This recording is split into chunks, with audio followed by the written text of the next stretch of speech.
بسم اللہ الرحمن الرحیم۔ السلام علیکم۔ اور تمہارے چاہنے سے کچھ نہیں ہوتا جب تک اللہ نہ چاہے۔ خدا کسی شخص کو اس کی طاقت سے زیادہ تکلیف نہیں دیتا، اور سارے معاملات کا آخری فیصلہ اللہ جل جلالہ ہی کے ہاتھ میں ہے۔ سورۃ لقمان آیت نمبر 22۔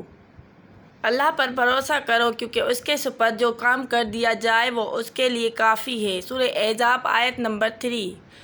اللہ کے نام پہ جو کام آپ چھوڑ دیں گے، یہ اللہ پہ بھروسے پہ ہم کر رہے ہیں، اس میں انشاءاللہ کامیابی ملے گی۔ چینل کو سبسکرائب کر دیجیے گا، لائک کر دیجیے گا، شیئر کر دیجیے گا۔ اس چینل میں قرآن مجید کی ٹرانسلیشن اپلوڈ کی جاتی ہے، ہر نئی آیت کی۔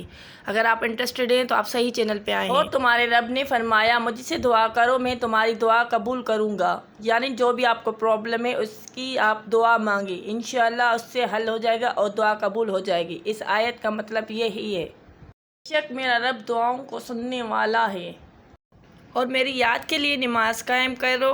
سورۃ طٰہٰ 14 آیت۔ میرا رب میرے ساتھ ہے، وہ جلدی ہی میری رہنمائی کر دے گا۔ اور میرے رب، میں شیطان کے اقصاہٹوں سے تیری پناہ مانگتا ہوں۔ سورۃ المومنین 97 آیت۔